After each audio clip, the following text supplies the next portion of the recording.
What if Earth's first species were not born from the soil beneath our feet, but descended from the stars long before humanity ever opened its eyes?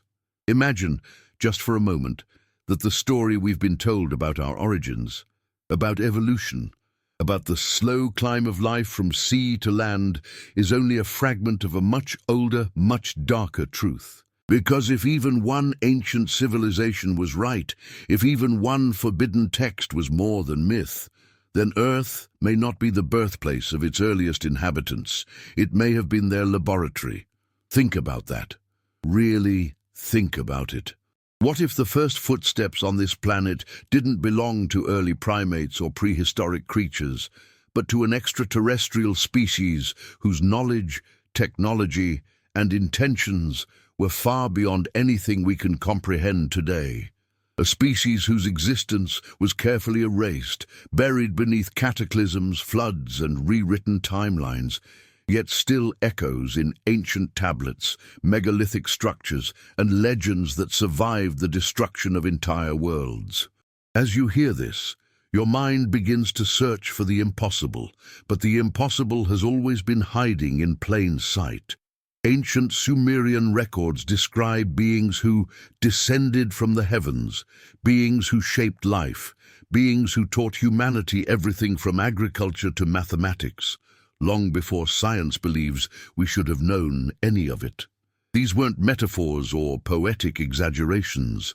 They were detailed accounts of encounters with those who came from above.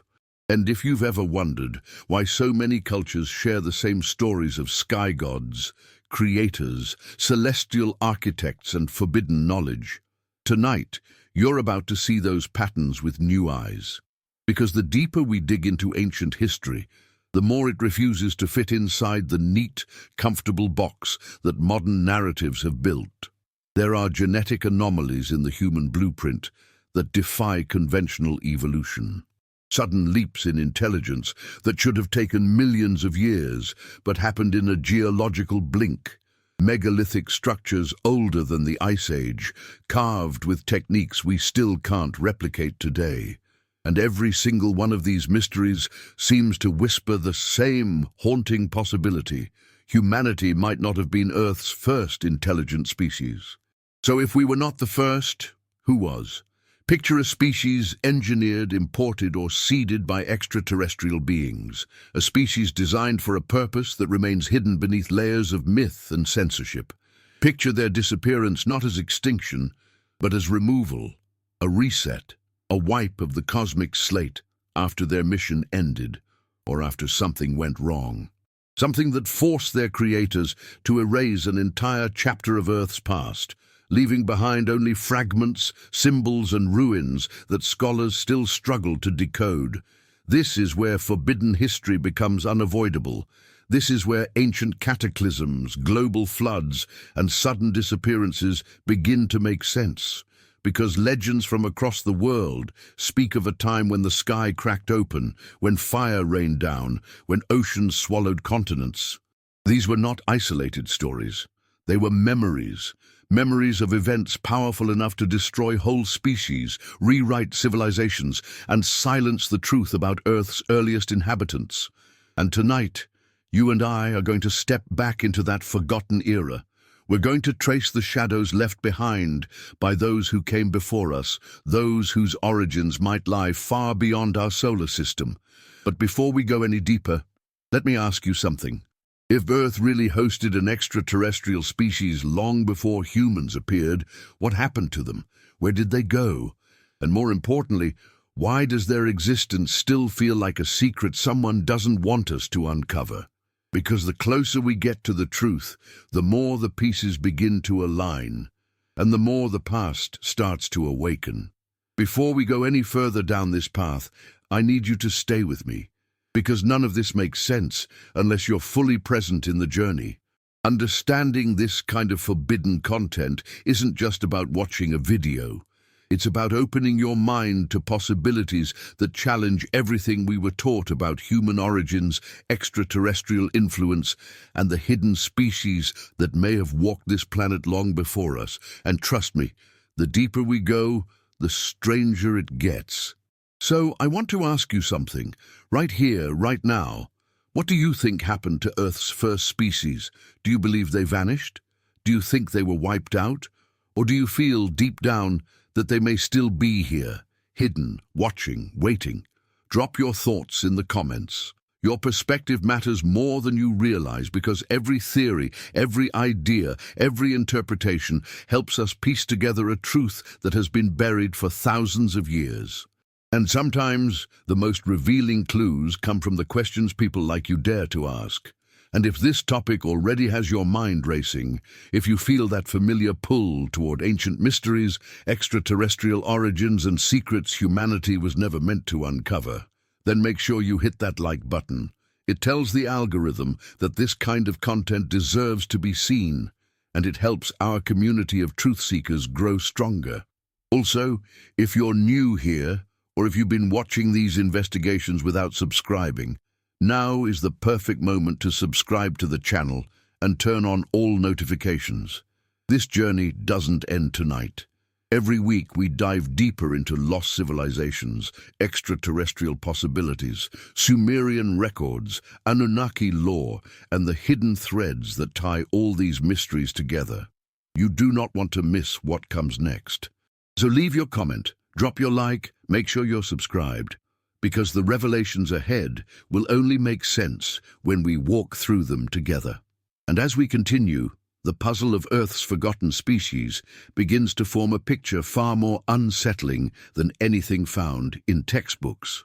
Now, let's go deeper into the origins of the beings who may have walked this world before us, beings whose story was carved into stone, erased by cataclysms, and whispered only in the shadows of ancient history. But to truly explore whether Earth's first species might have been extraterrestrial in origin, we need to take one step further into the darkness, beyond the theories, beyond the legends, and into the cracks where forbidden history bleeds through. Because the deeper we sink into this mystery, the more we begin to sense that the question itself, what if Earth's first species were not human, nor terrestrial at all, is not just speculation. It is a doorway, a threshold, and once you cross it, nothing about our world looks the same again. Imagine standing at the edge of time itself, staring back through thousands, maybe millions of years, into an era erased by cataclysms and rewritten by survivors who had no language for what they had witnessed. Imagine them struggling to describe beings descending from the sky in luminous crafts, beings who spoke in thunder, beings who commanded nature as if it were clay in their hands. These weren't metaphors. They were memories, preserved through symbols, myths, and tablets, carved by civilizations far more ancient than ours. And as those civilizations vanished, stone by stone, story by story, something or someone made sure that the earliest chapters of Earth's history were buried so deep that only fragments remain. But fragments are often enough to expose the cracks in the official narrative. Fragments are enough to reveal that we may not have been the first intelligent species to walk this world. We may have been the replacement. That single idea feels dangerous, doesn't it? Because if another species was here before us, genetically engineered, seeded, or brought from another star system by an advanced extraterrestrial race, then everything we know about evolution, creation, Earth's timeline, and even our identity as humans becomes fragile. Suddenly, we are not the protagonists of the planet. We are merely the latest chapter in a much longer story, a story that began long before the first human ever breathed. This is where the forbidden question becomes almost uncomfortable to hold. What if Earth was never meant to belong to us? What if we inherited a world shaped, cultivated, and possibly abandoned by something far older, far more advanced, and far more mysterious? Look at the clues our planet still holds. Look at the structures that defy logic, megaliths aligned with constellations precisely as they appeared tens of thousands of years ago. Look at sudden leaps in genetic evolution that contradict every gradual step expected by natural selection. Look at ancient texts, from Sumerian tablets to forgotten codices, that speak openly of creators, star beings, architects of life. These writings were not vague or symbolic. They were shockingly technical, shockingly detailed, as if documenting encounters with beings whose knowledge transcended anything Earth's early inhabitants could comprehend. And yet, despite all this, modern history books refuse to even entertain the possibility.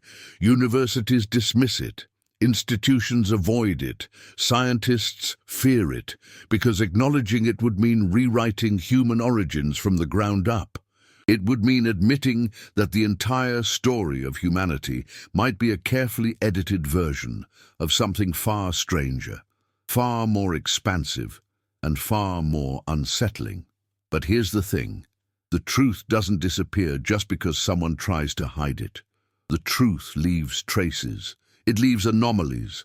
It leaves patterns you and I are beginning to see more clearly as we explore the idea that the first species on Earth may not have evolved here at all. Picture Earth as a staging ground, a testing site chosen by extraterrestrial architects, perhaps the Anunnaki, perhaps another primordial race, perhaps an intelligence beyond any name we've ever assigned. Picture them arriving long before the dinosaurs perished, long before ice ages reshaped continents, long before any creature walked upright. Picture them manipulating genetic codes with tools indistinguishable from magic by ancient humans. Picture them watching their creations rise, fall, evolve, and vanish in cycles that stretch across epochs, and then ask yourself, why does the fossil record contain sudden interruptions? Why do extinctions happen with precision, almost as if triggered intentionally?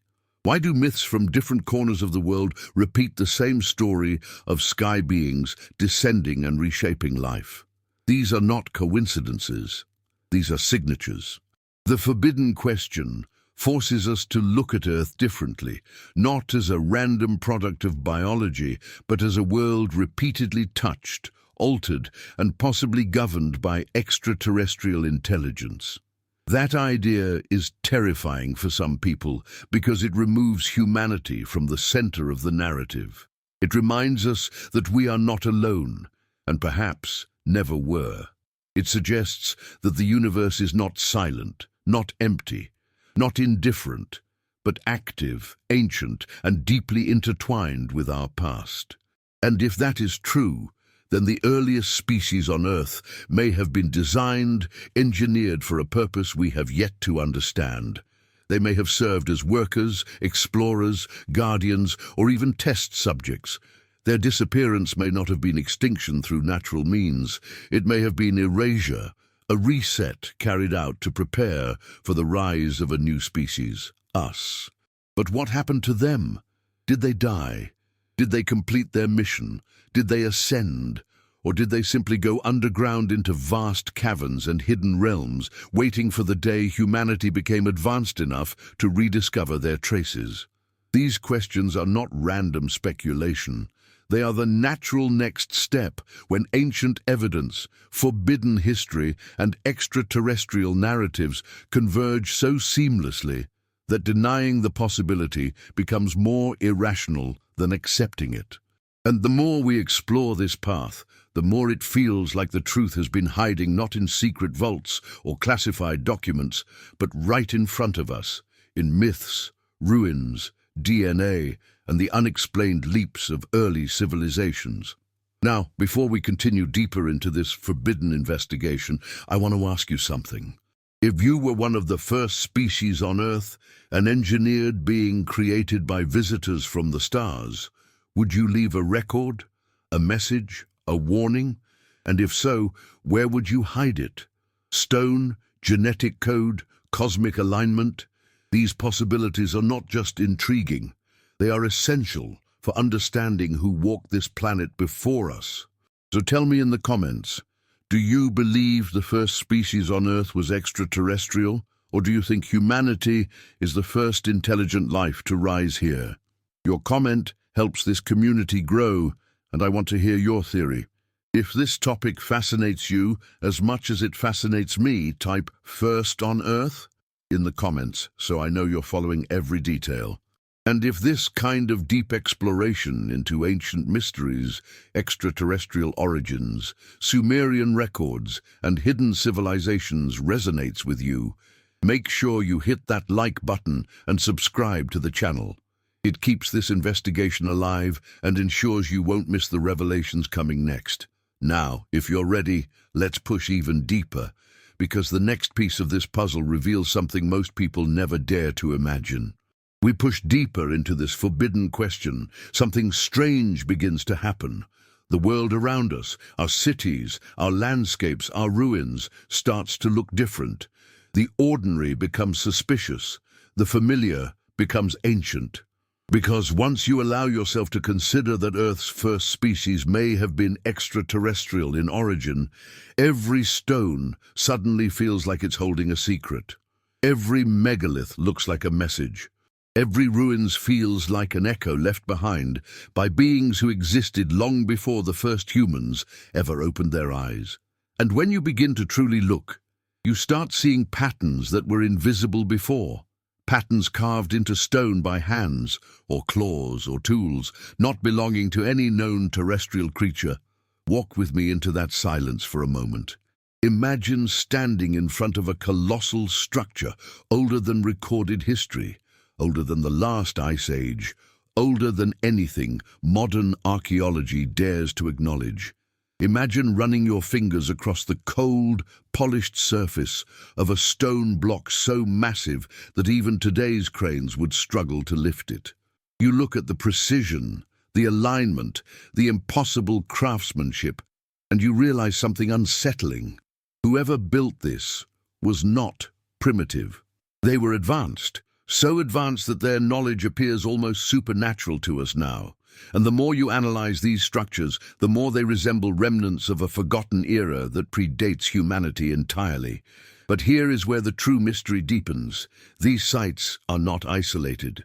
They appear across the world, across continents, across oceans, across cultures that supposedly never contacted each other. Yet they share the same architectural styles, the same symbolic language, the same astronomical alignments. How is that possible unless they were inspired or built by a shared origin? What if these monuments weren't built for humanity, but inherited by humanity? What if we simply settled among ruins we never understood? This possibility becomes even more disturbing when you look at stone carvings depicting beings with elongated skulls, large eyes, strange limbs, or entire hybrid forms that mix human features with reptilian, avian, or celestial traits. Ancient civilizations insisted these were not myths. They were portraits of beings who came before us or who came to us. Portraits of the architects, the sky gods, the genetic engineers, the watchers. And when you place these carvings beside the structures themselves, the story becomes harder and harder to dismiss. Consider the stones that weigh hundreds of tons, quarried miles away from their final destinations and placed with a precision that defies modern tools. How were they transported? How were they lifted? How were they cut? If humanity had struggled for tens of thousands of years just to master fire and agriculture, who then had the ability to carve monuments with laser-like accuracy long before recorded history? Who had the ability to position temples perfectly aligned with distant stars, planets, solstices, alignments that require advanced astronomical knowledge and sophisticated instruments? It begins to sound less like human work and more like evidence left behind by a species that was already advanced by the time humans appeared. A species whose technology may have seemed indistinguishable from magic to ancient peoples. A species whose presence was remembered in hushed legends of beings descending from the heavens in metallic vessels, wielding tools that glowed, tools that hummed, tools that shaped stone as if it were soft clay.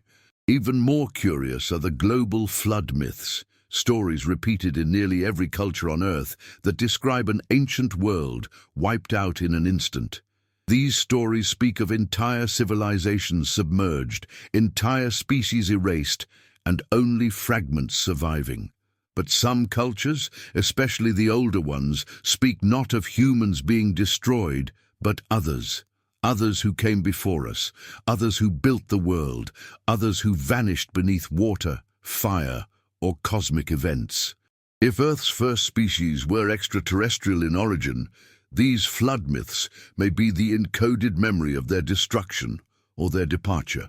And then there are the ruins that lie beneath oceans under miles of sediment, suggesting they were built in a time when sea levels were dramatically lower, far before the rise of human civilizations. Some of these underwater structures show signs of deliberate design: geometric layouts, straight lines, pillars, platforms, terraces. Were these ancient cities? Were these the homes of a pre-human species?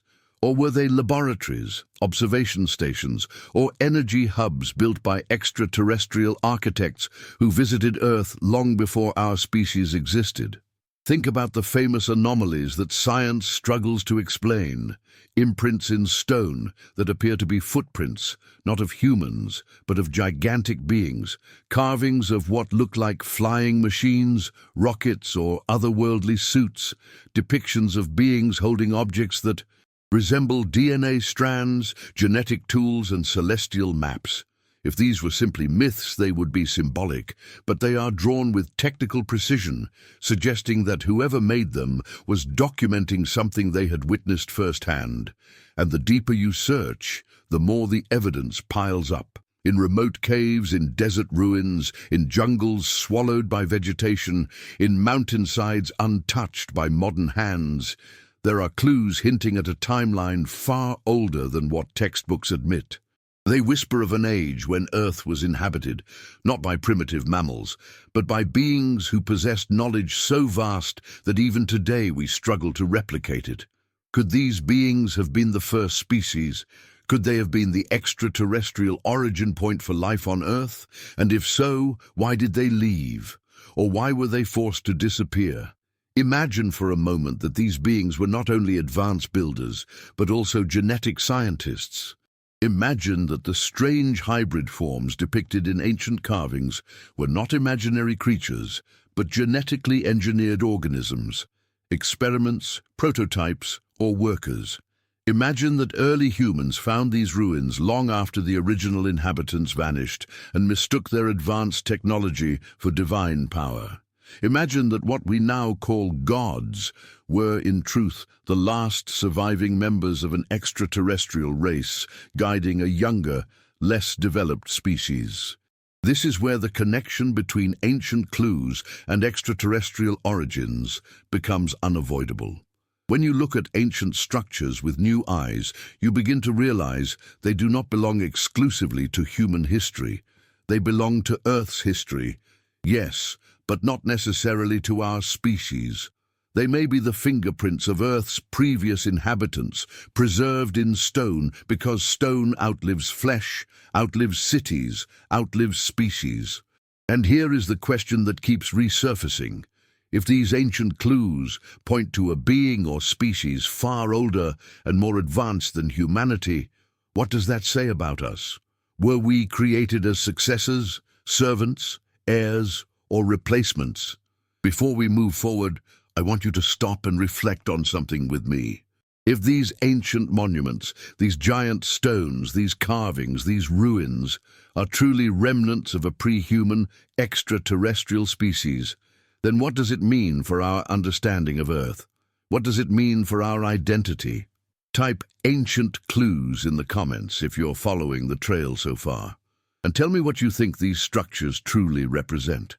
Your perspective helps unlock the next steps of this investigation, and it shows me you're ready for the revelation still ahead. Now let's continue deeper, because what comes next will push the boundaries of everything we think we know about Earth's earliest inhabitants. As we step away from the silent stones and the impossible structures scattered across our planet, the path ahead leads us to something even more revealing, something not carved in rock, but written in language. Symbols, lines, myths, records. The earliest known writings of humanity, preserved in clay tablets that survived thousands of years of wars, floods, and collapses. And among all ancient civilizations, one stands out as the oldest, the most detailed, and the most unsettling in what it claims: the Sumerians. If the clues buried in stone whisper about a forgotten species, the Sumerian tablets speak openly. Their records do not hesitate. They do not hide behind metaphor or poetry.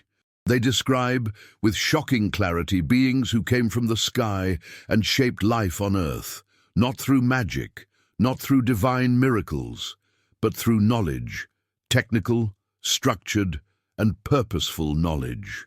Knowledge that early humans should not have possessed unless they inherited it from someone else. Imagine holding one of these tablets in your hands. The clay is ancient, cracked, rough from centuries buried beneath ruins. But the symbols etched into it, cuneiform strokes pressed with deliberate precision, tell a story far more advanced than its humble material suggests. They describe the arrival of beings called the Anunnaki, those who came down from the heavens. They describe how kingship, mathematics, astronomy, agriculture, architecture, and even law were gifts from these celestial visitors. But more importantly, they describe a time before humans existed, a time when the earth was shaped, prepared, modified by beings who were not of this world. The Sumerian scribes didn't write these stories as myths. They wrote them as history, as documentation, as a record of encounters their ancestors had witnessed. This alone forces us to rethink everything. Because if these tablets truly preserve memories of extraterrestrial beings interacting with early humans, then what else do they preserve? What truths have survived beneath layers of translation and censorship? Consider this. The Sumerians knew about planets that modern astronomy only rediscovered millennia later. They described their shapes, their motions, their positions with uncanny accuracy. They mapped the heavens as if they had been taught by beings who traveled through them.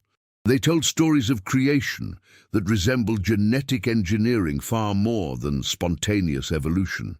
They described how life was fashioned, not born, how humans were modified, not discovered, how an earlier species existed, one that served a different purpose, one that walked the earth long before humans were created. This is where the narrative becomes extraordinary. The tablets suggest that the Anunnaki did not come to Earth to admire it. They came to work on it, to extract resources, to build, to experiment. And for these purposes, the first species they engineered was not humans. It was something else, something older, something designed to function in a world that was still wild, unstable, and unfit for human life. A species built for labor, endurance, and loyalty. A species that may have vanished long before humans arrived, or perhaps did not vanish at all. But what were they? Some tablets hint at beings described as sages, watchers, guardians, with forms that were part human, part animal, part something else. Others speak of hybrid beings who lived in cities beneath the oceans or retreated underground after catastrophic events. The Sumerians did not say these creatures were imaginary. They insisted they existed. They insisted they were created. And they insisted they were replaced by us. This idea that humans were not the first attempt, not the original creation, but rather the improved or adjusted version of an earlier species, changes everything. It suggests that Earth was not a cradle for humanity, but a laboratory for something older. That the Anunnaki, or the beings symbolized by that name, performed genetic modifications across millennia until finally producing a species capable of reasoning, worshipping, building, obeying. It forces us to wonder, what happened to the prototypes? Did they die in cataclysms described across ancient myths? Were they wiped out intentionally when they no longer served their purpose? Or did they retreat into hidden realms, becoming the foundation for legends of giants, serpents, air spirits, underground civilizations, and primordial guardians? The Sumerians wrote of the Abzu, the deep waters beneath the earth, home to ancient beings older than humankind. They wrote of beings sent to maintain order, beings who blended animal forms with human intelligence. They wrote of catastrophic disputes among the celestial visitors, wars that reshaped continents and destroyed entire species. And if these records are even partially true, then Earth's earliest inhabitants were far more extraordinary than textbooks suggest. But what is most compelling is how the Sumerian texts describe knowledge, mathematics, farming, metallurgy, writing as gifts given suddenly. Not developed, not discovered, given.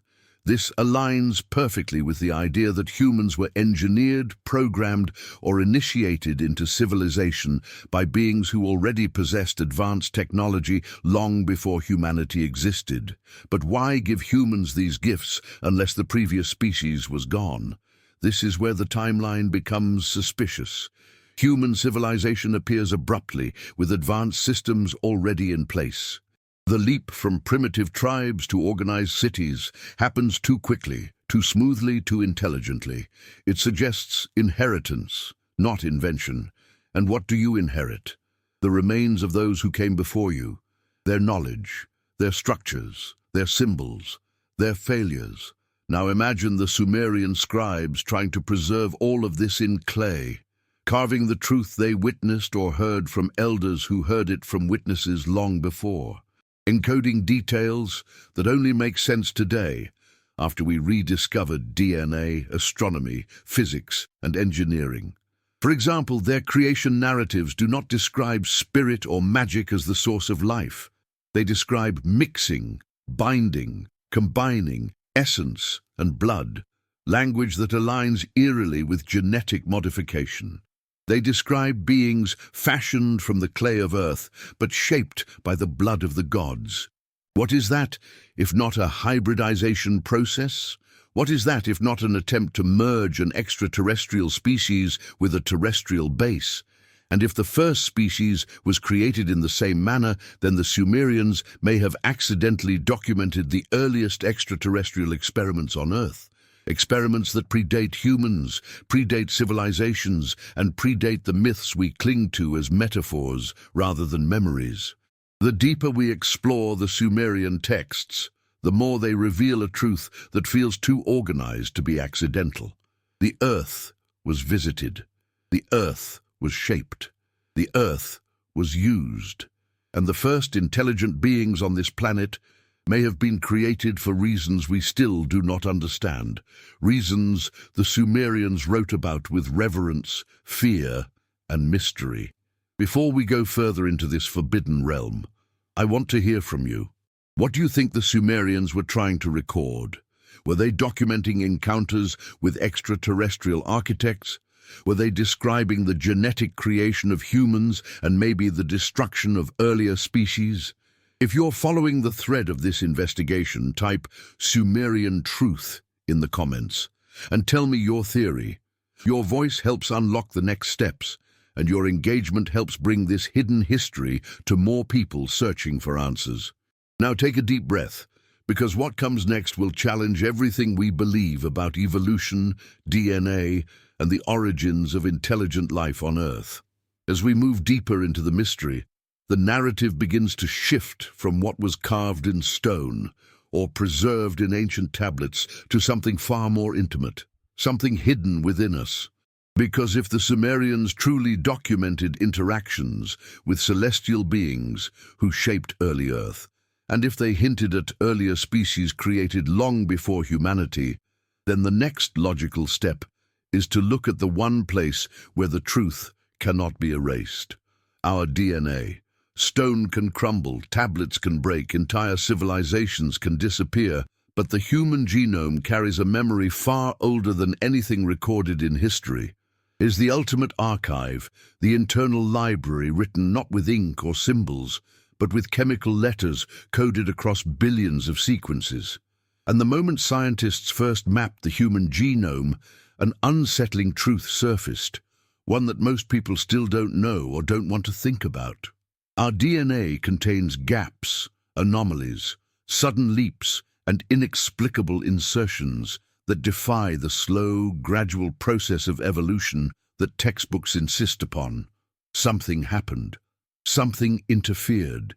Something altered the natural course of life in ways that do not align with random mutation or natural selection. And that something aligns disturbingly well with what ancient civilizations claimed, that humankind was shaped, adjusted, upgraded by beings who descended from the heavens. Consider for a moment how evolution typically works. Species adapt slowly over millions of years through tiny genetic changes accumulated generation after generation. But in the case of humanity, the opposite happened. Our cognitive abilities, language processing, abstract reasoning, and complex behaviors emerged suddenly, far too suddenly to fit the standard evolutionary model. It's as if an invisible hand lifted us from primitive creatures to self-aware beings capable of building civilizations in a fraction of the time evolution should require. And this sudden leap, often called the Great Cognitive Explosion, has baffled researchers for decades. But if we consider the possibility of genetic intervention, precise, intentional, and technologically advanced, everything starts to make sense. It becomes clear that human evolution may not have been a natural climb, but a guided jump, a deliberate upgrade. And if humans were upgraded, that means there must have been earlier versions, prototypes, experiments, species that came before us. Species whose DNA might still echo faintly in ours, like ghost signatures left behind by ancient engineers. Imagine a species designed not for intelligence, but for endurance, for labor, for stability in a harsh primal world. A species whose genetic makeup served the needs of their extraterrestrial creators. A species that may have lived, worked, and eventually disappeared long before humans took their place. If the Sumerian tablets describe these beings through mythic symbolism, sages, guardians, hybrids, then the genetic footprints of such a species should still linger somewhere in Earth's biological record. And some researchers, quietly and controversially, have indeed pointed to unexplained genetic markers in the human genome that appear artificial, inserted, not evolved. Look deeper into the genome, and you'll find sections that activate or deactivate in ways no one fully understands. Genes that appear suddenly with no evolutionary precursor, proteins whose complexity defies random development, and structures within the DNA that resemble coded instructions rather than organic drift. It's as if the genome was edited with purpose, like lines of programming written by a master geneticist. This aligns disturbingly well with ancient stories of gods creating humans from clay, mixing divine essence with earthly material, shaping life as one shapes a sculpture. Even the so-called junk DNA becomes suspicious. For years, scientists dismissed it as useless leftovers from evolution. But the more we study it, the more it appears to hold regulatory functions, hidden patterns, dormant signals, almost like encrypted information waiting to be decoded. What if this junk is not junk at all, but remnants of earlier species, earlier experiments, earlier versions of life that walked Earth before us? What if our genome is a layered archive, with each layer representing a different chapter of extraterrestrial intervention? Think also about the strange compatibility between human DNA and the environment. Humans evolved too quickly, too precisely, too efficiently. Our skull shapes, our upright posture, our hand dexterity, they appeared almost simultaneously. This is not typical of natural evolution, which is slow, incremental, and unpredictable. But it is typical of engineered evolution, changes applied deliberately to achieve a specific outcome. And if the Anunnaki, or another ancient extraterrestrial species, engineered early humans, then Earth's first species was likely engineered as well.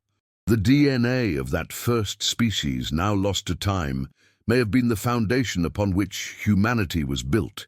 Perhaps humanity was not created from scratch, but from a modified blueprint of an earlier being, upgraded, adapted, and reshaped for new purposes.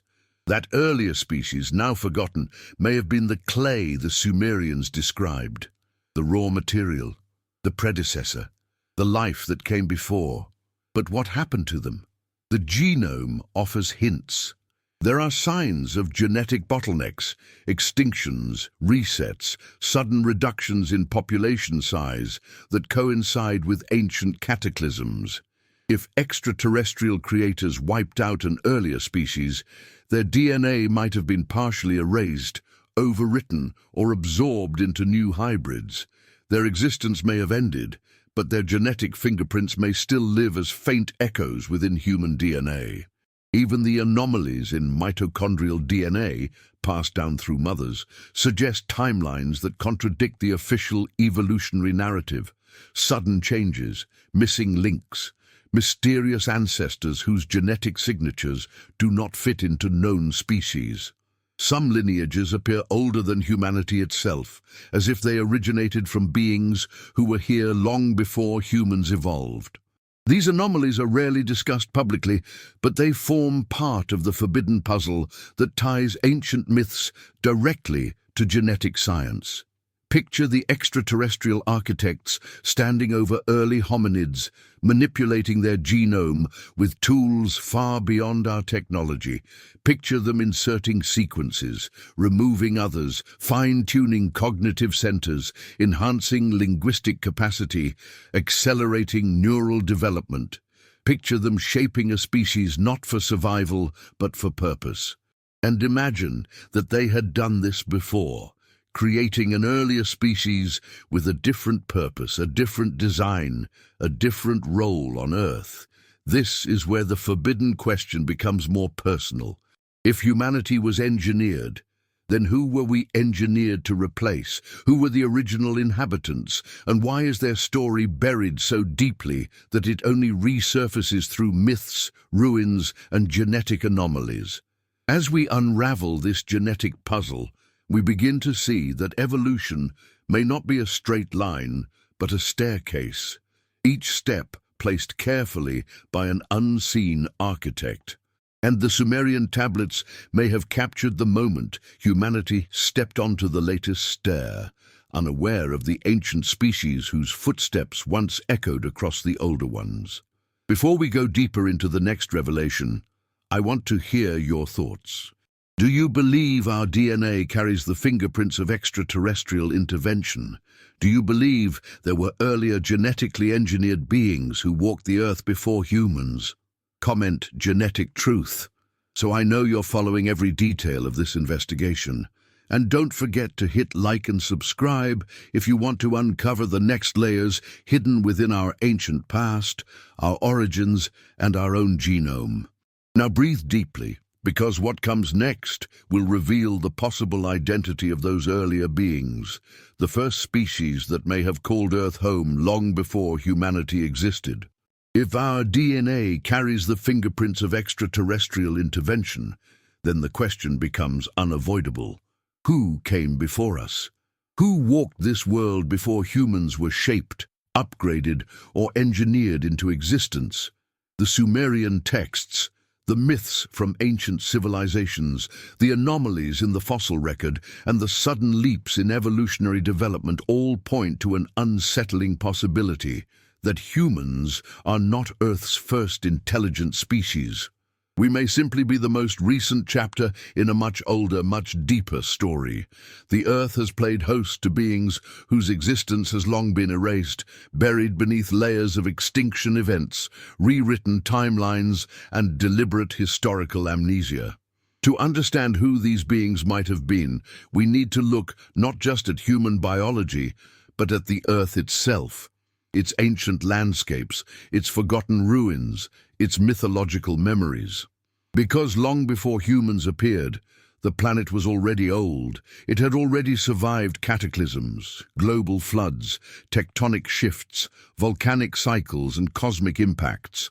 Life rose and fell countless times, but buried within these cycles are unexplained gaps, moments when evolution paused, accelerated, collapsed, and restarted in ways that do not align with natural processes. These interruptions hint at intervention. they hint at design. And they hint at species that existed, thrived, and vanished long before human civilization emerged. Many ancient cultures spoke of the first beings, the watchers, the sages, the architects, or the shining ones. These figures appear across continents, across languages, across eras long separated by time. They were described as powerful, wise, often hybrid in form, possessing knowledge so vast and technology so advanced that later humans mistook them for gods. But what if they were not divine? What if they were biological? What if they were the first species to inhabit a prepared Earth?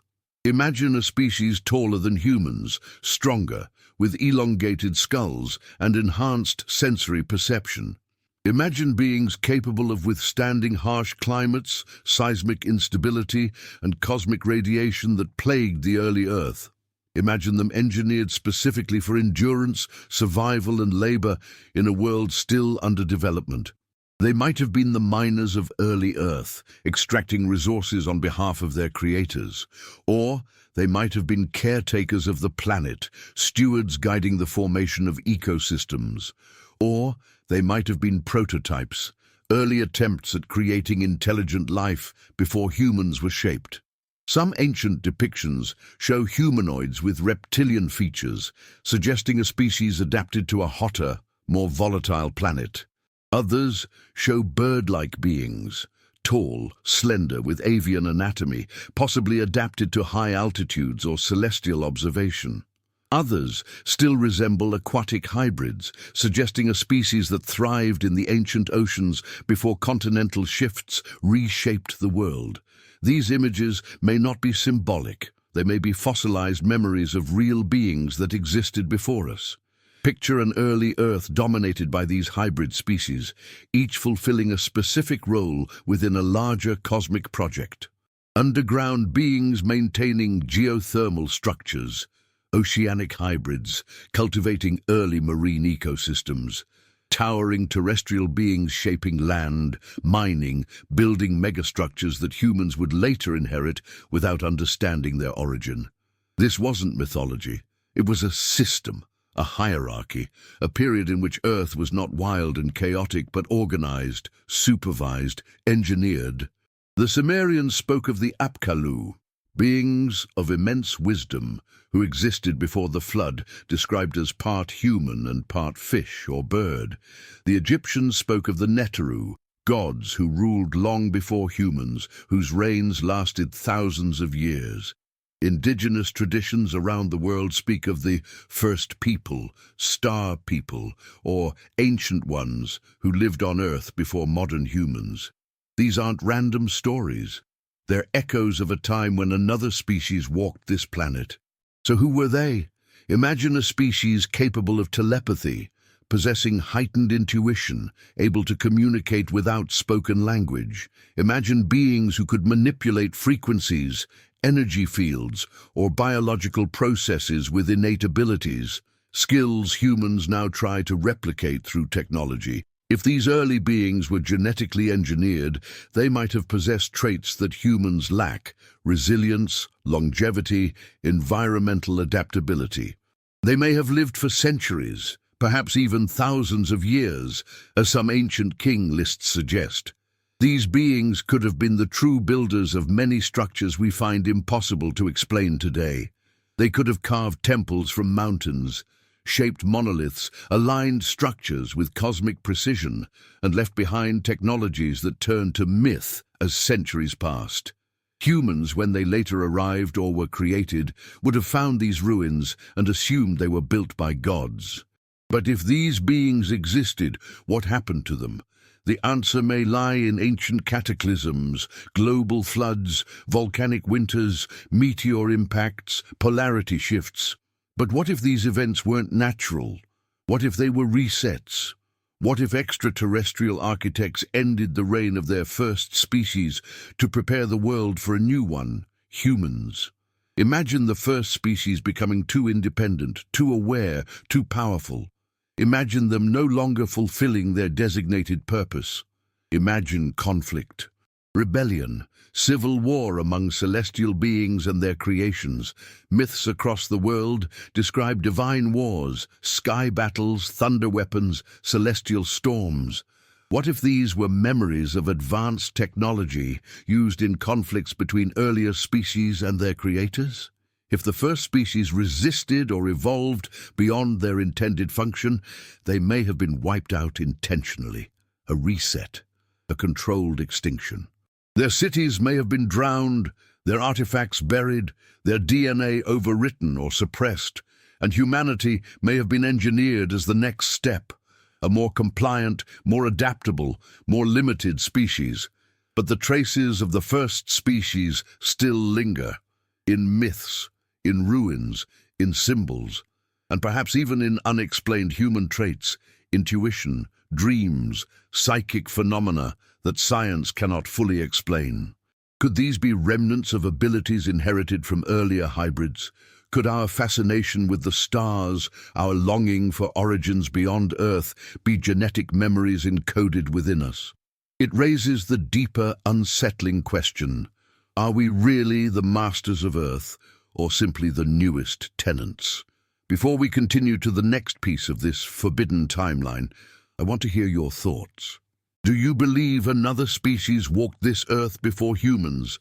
Do you think they were extraterrestrial hybrids, creations of celestial architects, or something entirely different? If you're following this journey, comment "the first species," so I know you're with me. And don't forget to like this video and subscribe. Your engagement helps this community uncover more hidden truths buried in our ancient past. Now take a breath, because the next revelation will expose the cataclysms that erased these beings from history and opened the path for humanity's rise. If another species truly walked this Earth before humans, engineered, guided, and shaped by celestial architects, then we must confront the next piece of this forbidden story: their disappearance. Because species do not simply vanish without leaving a trace. Civilizations do not collapse without a catalyst, and worlds do not reset themselves unless something forces them to. The ancient records, from Sumerian tablets to Egyptian myths to indigenous traditions across the globe, all point to a series of catastrophic events. Cataclysms so immense that they reshaped continents, drowned entire cultures, and erased the existence of beings who once dominated the planet. These were not small, localized disasters. These were world breakers, planet shapers, timeline erasers. Imagine a world before humans, a world inhabited by a species older and perhaps stronger, a species engineered for roles we no longer remember, a species that lived under the guidance or supervision of extraterrestrial visitors.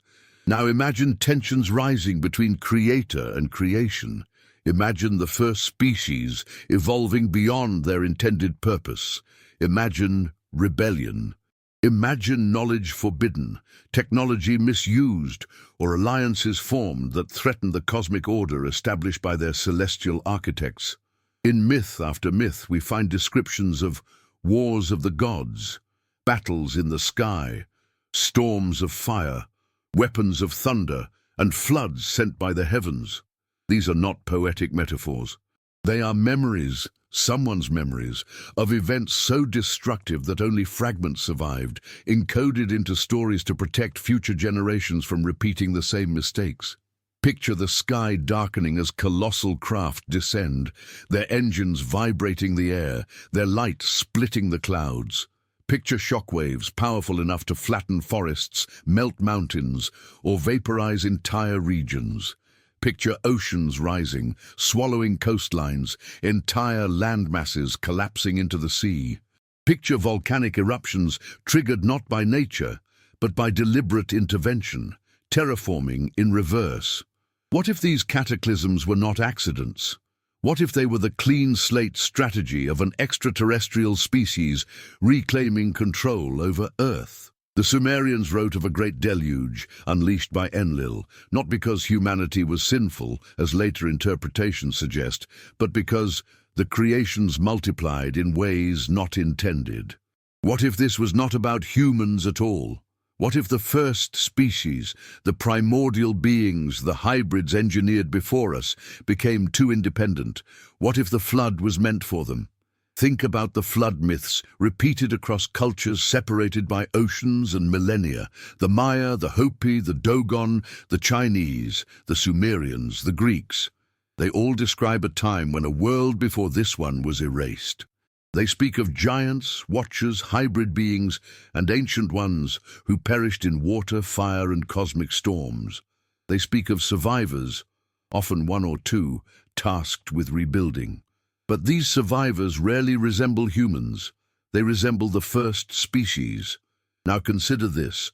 If the earlier species had knowledge of the stars, genetics, energy, and engineering, they would pose a threat not only to their creators, but also to the integrity of the experimental project Earth represented.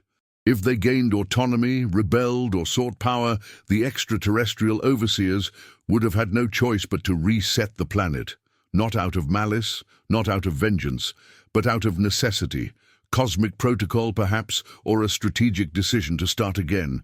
Imagine a cosmic council deciding that Earth must be purged. Imagine the deployment of planetary-scale technologies, the kind we can barely imagine. Devices capable of triggering global floods, shifting tectonic plates, modifying atmosphere composition, or unleashing radiation storms. If you think this sounds impossible, remember, to ancient humans, even simple aircraft would resemble divine chariots of fire. Advanced extraterrestrial technology would appear indistinguishable from the wrath of gods. As the cataclysm unfolds, picture the first species scrambling to survive, using their knowledge and abilities to hide in caverns, mountains, underwater cities, places humans would later call mythical. Some may have fled underground, into structures built long before the resets. Some may have descended into the deep ocean trenches, adapting to darkness and pressure. Some may have left the planet, returning to whatever system they originally came from. And some may not have survived at all. But here is where the story becomes even more unsettling. What if the extinction of the first species wasn't total? What if remnants remained? Not enough to rebuild their civilization, but enough to haunt the background of human evolution. Cave paintings, showing beings with elongated skulls, legends of reptilian kings, myths of serpent gods, stories of tall, luminous beings emerging from underground chambers.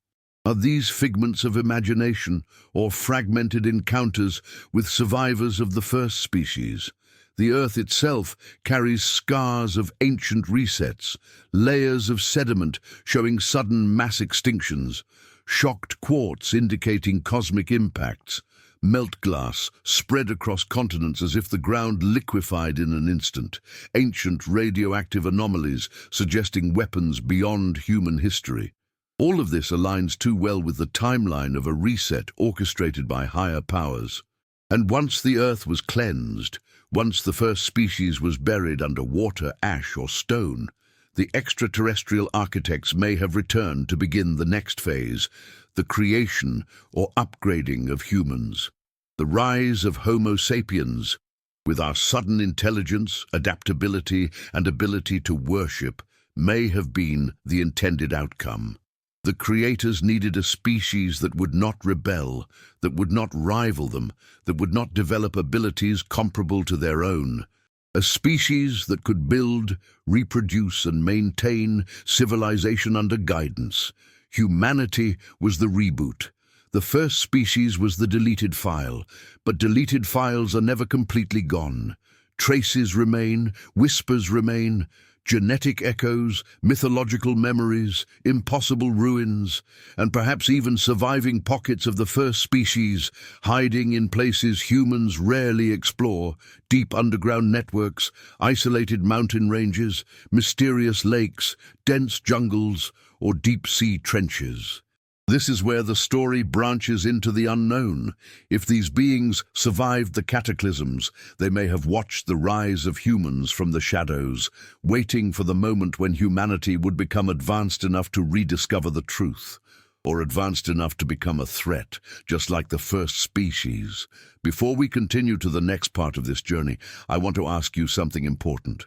Do you believe these cataclysms were natural or orchestrated?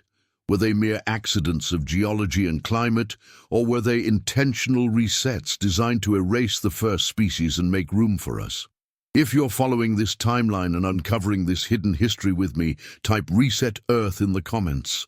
It helps me know you're connected to every piece of this investigation. And don't forget to like this video and subscribe. The next chapters of this story dive even deeper into what might still remain of that first species. Now take a breath, because next we explore something even more forbidden.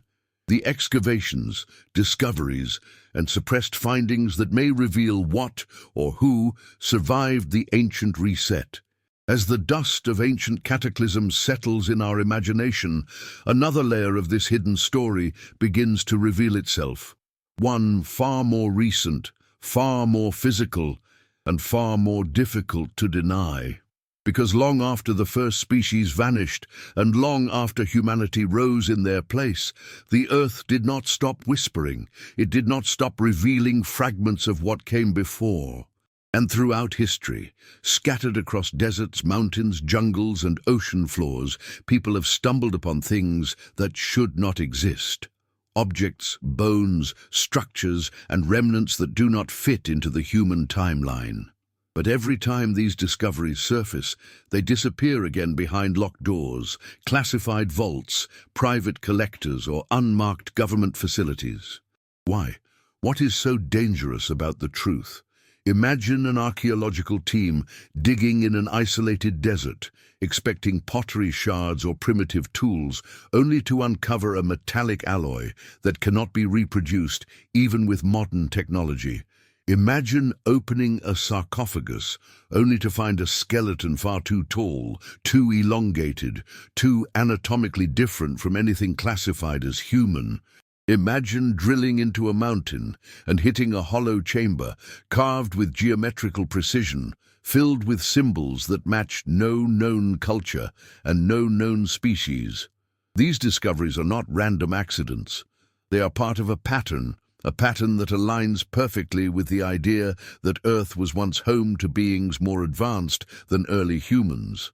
But because these findings challenge the established narrative of human history, they are suppressed, labeled hoaxes, buried in silence, or confiscated with explanations that never satisfy those who saw the truth with their own eyes. Picture an excavation deep in the Andes, where researchers uncover a stone vault sealed long before recorded history. Inside, they find a humanoid skeleton, but the skull is elongated, the ribcage wider, the bone density far stronger than any human. Local authorities arrive within hours. The site is shut down. The skeleton disappears. All research is halted. And the official explanation claims misidentification. You've heard that word before. It is always the same. Or imagine archaeologists exploring a cave system in Southeast Asia where they discover carvings depicting tall, luminous beings interacting with smaller human-like figures. The beings are shown operating floating devices, manipulating energy fields, and descending from circular objects in the sky. The cave is real. The markings are real, but somehow no academic institution wants to study them. Why? Because the story they tell contradicts the story taught in universities. Then there are the metallic spheres found in ancient geological layers far older than humans. These spheres contain grooves, patterns, or markings that suggest intelligent manufacturing, yet they were found in rock formations millions of years old. How can something crafted exist before the species capable of crafting it? Unless, of course, another species existed long before humans. And what about the ruins hidden beneath the ocean floor? Structures with right angles, pillars, arches, and roads that stretch for miles. Terraces and stairways, now submerged under thousands of years of sediment. These ruins indicate that an advanced civilization existed before the last ice age, long before human societies reached such complexity. If humans did not build them, then who did? These forbidden excavations are more than archaeological mysteries. They are the fingerprints of the first species. They are the evidence that survives the resets, the floods, the cosmic erasures, remnants the Earth refused to hide completely, no matter how many times its surface was cleansed. But perhaps the most unsettling discoveries come from deep underground. Miners in Africa and South America have reported finding vast networks of tunnels, carved so smoothly and precisely that no primitive tool could have shaped them. Some of these tunnels stretch for miles. Some connect to chambers containing remnants of unknown technology, crystalline devices, scorched surfaces, metallic residues that do not match any known element. And in some cases, miners have reported hearing sounds, pulsations, vibrations, low-frequency hums, emanating from deeper levels no human has ever reached. What if these tunnels were the homes of the first species? What if underground cities, vast and interconnected, were built as refugees during the cataclysms? And what if some of these beings survived, living in isolation for thousands of years, watching as humanity rose above them? Consider also the artifacts that appear where they shouldn't: complex gears embedded in coal deposits, human-shaped footprints fossilized in rock layers older than mankind, metallic tools found in strata that predate humanity entirely. Scientists label them out-of-place artifacts, but the name itself is an admission that they do not fit any known explanation. Now imagine a team of researchers opening a sealed chamber in a Himalayan glacier. Inside, they find tablets made of an unknown material, etched with a language no expert can decipher. The symbols resemble star maps, molecular diagrams, and genetic patterns.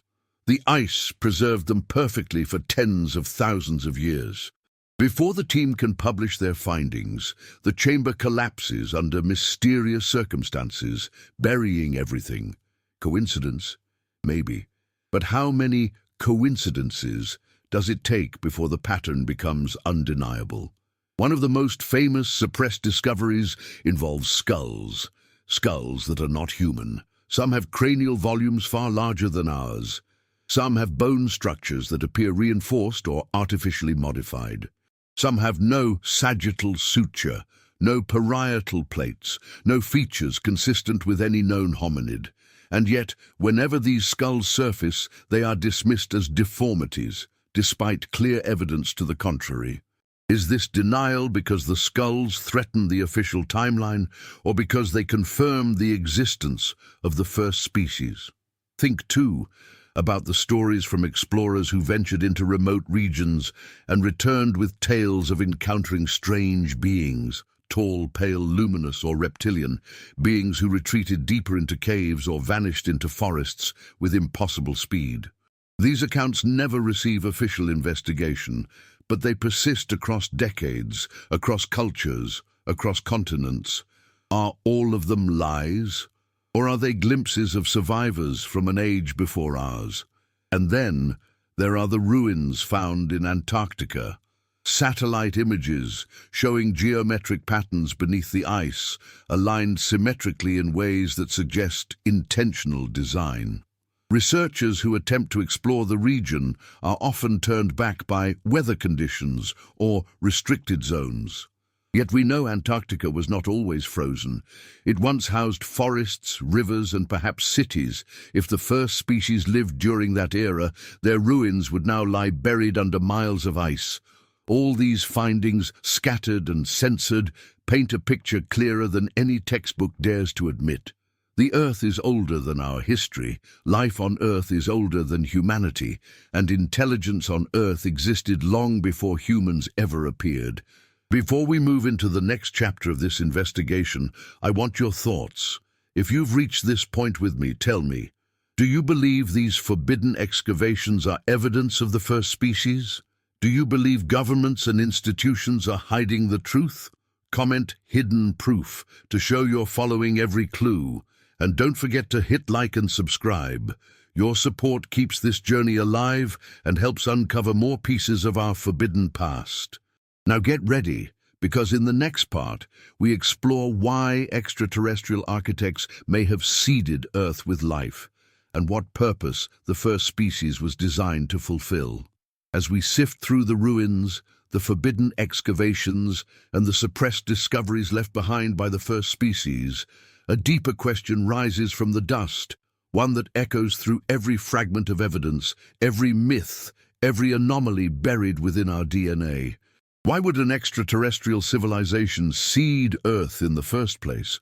What purpose could justify traveling across the void, altering a planet's environment, engineering species, guiding evolution, and then wiping entire creations from existence when things no longer aligned with their plans? The answer to that question reveals the heart of this mystery. Because nothing about Earth, its biodiversity, its rapid evolutionary leaps, its strategic location, seems random once you view it through the lens of cosmic intention. Imagine standing far above the planet, watching Earth from a vantage point that humans could not dream of until recent centuries. Imagine seeing not just a blue sphere, but a node, an energetic hub, a fertile world rich in minerals, water, electromagnetic harmony, and biological potential. To an advanced extraterrestrial race, Earth would not merely be a planet, it would be a resource, a project, a laboratory, a stepping stone in a much larger cosmic agenda. Think about what Earth contains: vast mineral deposits, rare isotopes, abundant water, stable climates, unique magnetic fields, and a perfect distance from its star for cultivating life. It is the ideal environment for biological experimentation, genetic development, and resource extraction. And throughout ancient traditions, we find stories that hint at these motives. The Sumerians spoke of gods who came to Earth seeking materials from the deep. The Egyptians wrote of celestial beings rejuvenating the land. Indigenous peoples across the world speak of star ancestors who guided, shaped, and sometimes ruled early civilizations. The patterns overlap too perfectly to dismiss. Let's begin with the first motive: experimentation. Earth, with its diverse climates and ecosystems, is the perfect testing ground for life, especially for life meant to survive under controlled conditions. Imagine extraterrestrial geneticists arriving on a young Earth, seeking to create species capable of adapting, evolving, and performing specific tasks. The first species may have been designed to withstand extreme conditions, to cultivate the land, to monitor ecosystems, or to extract resources. These beings were not random. They were prototypes, biological instruments carrying traits tailored for Earth's primordial environment. But experiments rarely end with the first attempt. Species might fail, rebel, or evolve unpredictably. And if the extraterrestrial architects needed intelligent life for their long-term objectives, they would not hesitate to start again. Humanity, then, may represent a refined version, a species engineered not only for survival, but also for obedience, adaptability, and productivity. A species capable of interpreting its creators as gods, thus reinforcing loyalty through mythology rather than force. The second motive: colonization. To advance civilizations capable of interstellar travel, worlds like Earth are rare jewels, balanced, fertile, positioned in a stable system. Colonization does not always require permanent settlement. It may require creating a species that can prepare the world, cultivate it, or maintain it until the creators return. Perhaps the first species served this function. They may have been stationed on Earth as guardians, stewards, or workers, and when their purpose was fulfilled, or when they evolved beyond their intended role, they were removed, and humans were placed in their stead. Next, consider resource extraction, a motive deeply embedded in ancient texts. Civilizations like the Sumerians wrote explicitly about gods descending to Earth to mine substances buried deep within the land. Whether literal or symbolic, the idea persists across multiple cultures. Celestial beings, harvesting something precious here. Metals, isotopes, biological samples, even energy fields produced by the Earth's magnetic interactions. The first species may have been created as laborers, designed to extract resources that their creators needed for technology, energy, or interstellar travel. When early humans replaced them, perhaps it was because humans were easier to control, easier to influence, and easier to reset if necessary. A fourth motive lies in genetic preservation. What if Earth was chosen as a biological archive, a place where diverse genetic material could be stored, experimented upon, and studied? The first species may have served as part of a much larger genetic program, a program aiming to blend terrestrial traits with extraterrestrial DNA, creating hybrid beings capable of thriving across different worlds. We see echoes of this in myths describing gods mixing their essence with earthly creatures, creating beings neither fully human nor fully divine. The first species in this sense might have been an early hybrid project, a stepping stone toward humanity. But perhaps the most unsettling motive is control. If extraterrestrial architects wish to influence Earth's development, politically, energetically, or spiritually, they would require a species capable of sustaining civilization and following programmed patterns. Humans, with their tendency to organize, worship, build, and repeat cycles of progress and collapse, fulfill that purpose perfectly. The first species may have been too powerful, too independent, too aware. Their removal could have been an act of cosmic management, a necessary reset to ensure that Earth remained useful to its overseers. And here is where the story takes its most provocative turn. What if Earth is not alone in this role? What if multiple planets across the cosmos have been seeded with life in similar cycles? What if the creators, the architects, the Anunnaki, or whatever name they truly bear, are engaged in a long-term mission spanning thousands of worlds, each with its own experimental timeline? To them, the rise and fall of species might be nothing more than phases in a grander cosmic agenda. Earth's first species, then, would have been one of countless attempts to refine the perfect biological vessel. Now imagine that not all extraterrestrials agreed on Earth's purpose. Some may have viewed the first species as allies or partners, others as tools or servants, and others still as threats. This could explain the ancient wars described across myths, celestial battles fought not only in the sky but within the Earth itself. Competing factions among extraterrestrial visitors may have sought to control Earth's trajectory, each with different motives. The cataclysms that erased the first species may have been the result of these conflicts. Yet even after resets, Earth may still be monitored. Ancient texts describe gods who promised to return, sky beings who left but vowed to watch from above. Myths speaking of an age when the gods will descend once again when the stars align. If the creators left, they might still be observing, waiting to see how humanity unfolds. Whether we follow their patterns, whether we evolve too quickly, whether we repeat the rebellion of the first species. This opens another chilling possibility. Humanity's rapid technological rise may be triggering attention from our ancient architects. When a species reaches certain milestones, genetic editing, advanced energy manipulation, space travel, it may activate cosmic protocols. We may be nearing a threshold that once caused the first species to be destroyed. Before we explore that further in the next topic, I want to hear your thoughts. Why do you believe Earth was seeded with life? Do you think the extraterrestrial motives were scientific, exploitative, or something else entirely? If you're still with me in this investigation, comment "cosmic purpose," so I know you're following every piece of this puzzle. And don't forget to like and subscribe. Your engagement helps this community uncover more truths lost to forbidden history. Now prepare yourself, because next we explore a terrifying possibility. What if the first species never left and continues to exist beneath our feet?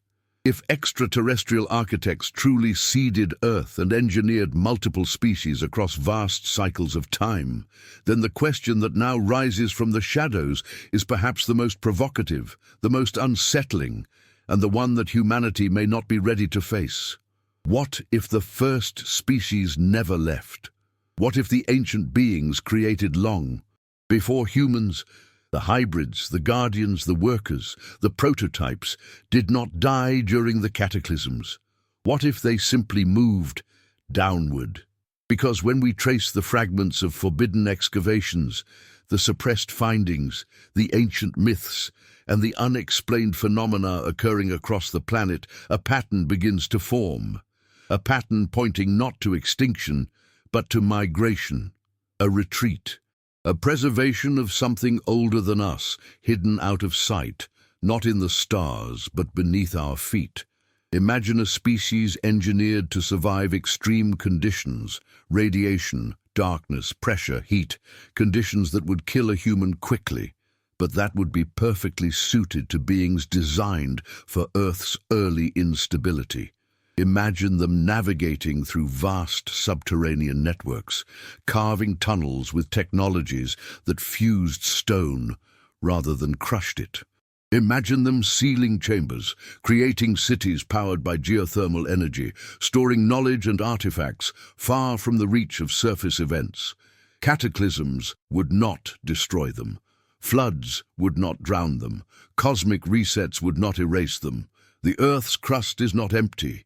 It is layered with caverns the size of continents, deep vaults untouched by sunlight for millions of years. Even modern science acknowledges super caves, massive hollow spaces several kilometers below the surface, some warm, some cold, some containing their own ecosystems. But what science won't say, at least not publicly, is that many of these regions show signs of artificial modification, patterns in the stone, smooth surfaces where no natural process should create them, resonant anomalies indicating hollow chambers that extend for miles and miles. Structures arranged with too much geometric precision to be geological accidents. Now imagine that the first species retreated into these depths as the surface became uninhabitable. As the celestial architects reset the world above, the old inhabitants took refuge below, safeguarding their survival. Their technology, knowledge, and biology would allow them to adapt to environments humans cannot endure. Over time, they might evolve, their eyes adjusting to darkness, their skin becoming pale or luminescent, their bodies becoming stronger under Earth's dense pressures. They would become beings of shadow and stone, watching us from below as humanity rose on the surface, unaware of what lay beneath. But sometimes the boundary between worlds falters. Throughout history, miners, explorers, and indigenous peoples have reported encounters with strange beings emerging from caves, tall, thin, silent figures with reflective eyes and smooth skin, watching from the edges of torchlight before slipping away. Some describe humanoids with reptilian features, others bird-like or insectoid, others eerily similar to humans, but not quite. These stories are dismissed as hallucinations, folklore, or exaggeration, but they persist across every continent. Why do the same descriptions appear in cultures that never had contact with each other? Because they might all be describing the same species, survivors of the pre-human era. Consider the vast cave systems stretching beneath the Americas, Asia, and Europe. Many indigenous stories speak of people of the deep, the old ones, the watchers, the hidden nation. Some tribes claim they learned agriculture, astronomy, or medicine from these subterranean beings. In the legends of the Hopi, the ant people sheltered humanity during past cataclysms. In Tibetan myth, Shambhala is an inner earth realm of wisdom. Even medieval Europe whispered of hollow mountains inhabited by ancient races who avoided the sun. Mythology does not repeat itself by accident. Now imagine that not all survivors remained hidden. Some may have attempted to return to the surface after the cataclysmic resets, only to find a new species, humans, occupying the land. Humans who were not their equals, not genetically similar enough to merge with them, not capable of understanding their purpose or technology. Humans who feared what they could not comprehend. Conflict would be inevitable. And so the first species withdrew again, deeper into their labyrinths, conserving their dwindling populations, watching and waiting. But perhaps they never stopped interacting with us. What if UFO sightings, abductions, and unexplained disappearances are not always extraterrestrial in origin, but intraterrestrial? What if advanced craft emerge not from space, but from underground hangars? What if some of the aliens described in modern encounters are actually ancient Earth beings, older than humanity itself? Their technology would still appear extraterrestrial to us. Their knowledge would still seem divine, their intentions impossible to decipher. And what if their survival depends on remaining hidden? Humanity's rapid population growth, industrial expansion, and deep earth mining may have threatened the territories of the first species. Some theories suggest that earthquakes in certain regions may not be natural, but reactions from deep earth structures collapsing or shifting due to intrusion. There are accounts of military operations sealing cave entrances, of strange signals detected below ground, of entire regions suddenly declared restricted without explanation. Why? What are we not allowed to see? Even the oceans hold their secrets. The deep trenches, Mariana, Tonga, Philippine, are deeper than Mount Everest is tall. Down there, pressure is immense, darkness absolute, temperatures extreme. Yet anomalous sonar readings, massive moving shadows, and huge heat signatures have been recorded. Some believe the first species may have adapted to aquatic depths, their bodies evolving into forms humans would no longer recognize as humanoid. If they began as hybrids engineered for Earth's early oceans, such adaptations would be natural.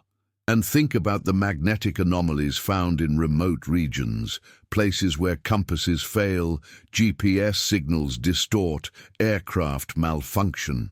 What if these distortions are caused by technological remnants of the first species, hidden power sources, ancient reactors, or energetic fields still functioning beneath the crust after tens of thousands of years?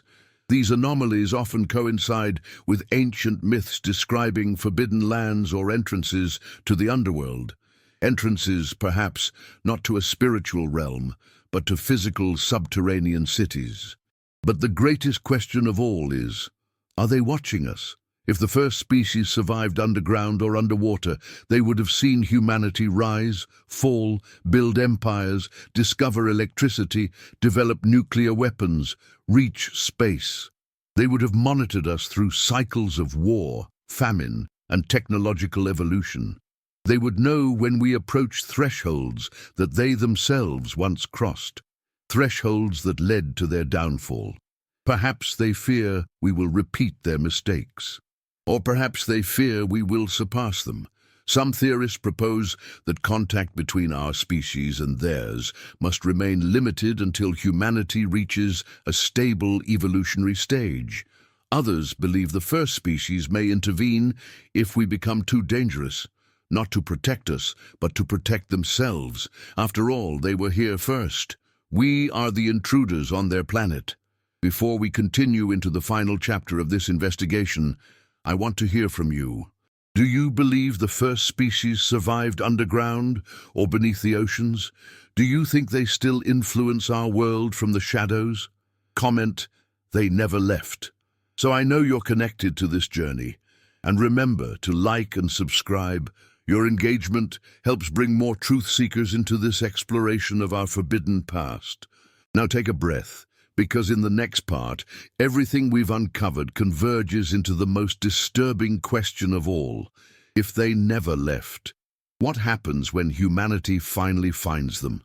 If the first species never left, if they retreated underground, adapted to the deepest oceans, or preserved themselves in hidden chambers far beyond the reach of sunlight, then humanity stands at the brink of an unimaginable threshold. Because for the first time in our history, we have begun to approach the same levels of technology, intelligence, and environmental impact that once triggered their downfall. And the deeper we search, the more we realize that everything we've uncovered, the ruins, the forbidden excavations, the genetic anomalies, the mythology, the suppressed discoveries, has been leading to a single moment, a moment we are now dangerously close to reaching. Humanity is no longer confined to primitive tools or simple villages. We split atoms, we manipulate genomes, we launch spacecraft beyond our solar system. We scan the darkest corners of the ocean and drill into the deepest crust. We build machines that peer through solid Earth and detect life hundreds of meters below us. And with every technological leap, with every expansion into territories once untouched, we inch closer to the domains where the first species may still reside. The question is no longer whether they exist. The question is what happens when we find them. Or, perhaps more importantly, what happens when they decide to reveal themselves? Imagine a world where our satellites begin detecting structures moving beneath Antarctica's ice, structures too large and too geometric to be natural. Imagine sonar readings from the Mariana Trench showing massive signatures rising from the depths, only to vanish again into uncharted caverns. Imagine seismic waves reflecting off underground voids that perfectly match the architecture of ancient civilizations we once believed had been lost forever. Now imagine governments receiving these signals. Imagine committees forming in secret. Imagine classified meetings debating how much humanity should know and how much should remain hidden. For decades, military operations around the world have quietly sealed caves, restricted mountain ranges, blocked off underwater anomalies, and constructed bases near points of subterranean activity. These actions are always justified as national security, but no clear explanation is ever given. But what if the truth is simple? What if those in power know that humanity is approaching contact with the first species, and they are trying to control the moment it happens? Ancient myths across the world speak of a return, a reawakening, a time when the sky gods, the watchers, the first people, the old ones would emerge once again, to judge, to guide, to reclaim. These stories were dismissed as superstition, yet the more we unravel the hidden layers of Earth's past, the more these myths resemble encrypted warnings, messages left behind by civilizations who knew this cycle would repeat. Because if the first species survived underground or underwater, they would not have remained idle for tens of thousands of years.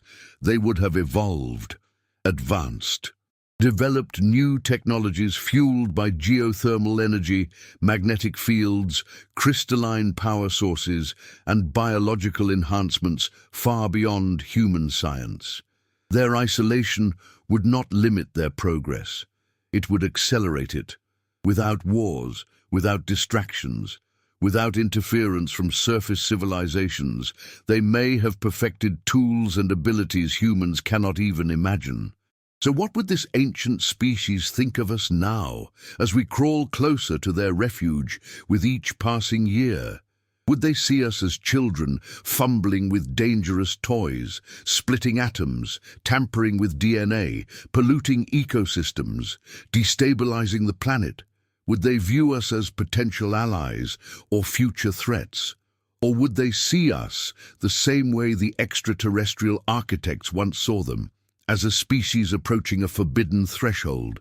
Imagine a being who has lived underground for centuries, watching humanity develop from primitive tribes to global empires.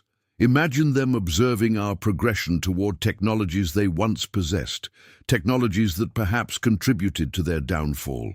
Would they intervene before we repeat their mistakes? Or would they wait until we force the encounter ourselves? This possibility becomes even more unsettling when we consider the increasing number of unexplained phenomena occurring across the planet. Strange lights emerging from mountain bases, deep ocean hums recorded across thousands of miles, sudden closures of cave systems after mysterious accidents, and sightings of humanoid figures retreating into tunnels faster than any human could. Run! These events are scattered, but when woven together, they suggest movement, preparation. But preparation for what? Humanity stands on the edge of discovery. Our technological reach has extended into nearly every hidden corner of the world. For the first time, we have the tools to detect underground cities, to explore ocean trenches, to scan unknown voids within the earth.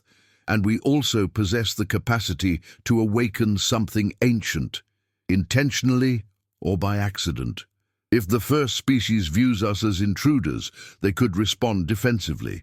If they view us as successors, they may attempt contact, and if they view us as unstable, too volatile, too destructive, they may decide to preemptively intervene, just as the extraterrestrial architects may have intervened against them. But perhaps the truth is even more complicated. What if they have been influencing us all along, guiding us through dreams, intuition, unexplained inspiration? What if certain leaps in science and technology were nudged by their subtle intervention, steering humanity along a path that leads to eventual integration or confrontation? What if they are not hiding from us, but waiting for us to catch up? Imagine the moment the first species finally steps into the light of human civilization. Imagine beings taller, stronger, biologically superior, carrying knowledge that predates every recorded era. Imagine the shockwaves this revelation would send through religion, science, politics, and identity. Humanity's understanding of itself would collapse overnight. Our place in the universe, our origin story, our assumed dominance on Earth, all rewritten in an instant. And what if their message to us is not one of peace or war, but warning? A warning about the extraterrestrial architects. A warning about the cycles of creation and destruction. A warning about the thresholds humanity is now crossing. Because if humanity is approaching the same evolutionary and technological boundary that triggered the reset of the first species, then we must ask, are we next? Are we repeating their ancient mistakes? And if so, who or what decides when it's time to wipe the slate clean again? Before we move into the final stage of this journey, I want to know your thoughts. Do you believe the first species might reveal themselves soon? Do you think humanity is prepared for that moment? If you followed this investigation all the way here, comment "Awakening" to show you're with me until the end. And don't forget to hit like and subscribe. Your engagement keeps these hidden stories flowing. Now take a breath, because the next chapter finally brings all these revelations together into one final, forbidden truth. The truth we were never meant to uncover. If you made it all the way to the end of this journey, thank you. It means you're one of the few who truly seeks the hidden layers of our ancient past. So before you go, make sure you hit that like button. It tells YouTube that this kind of forbidden content deserves to be seen. And if you're new here, or if you've watched multiple videos without subscribing, now is the perfect moment to subscribe and turn on all notifications. We're only getting started, and the next episodes will go even deeper into the mysteries the world is not ready to face. I want to know who the real truth seekers are. So if you reach this point, comment the phrase, "I see the hidden," down below. When I see your comment, I'll know you stayed with me until the final second. And don't leave just yet. Your next revelation is already waiting. Click on the video that's appearing on your screen right now and continue this journey into the unknown.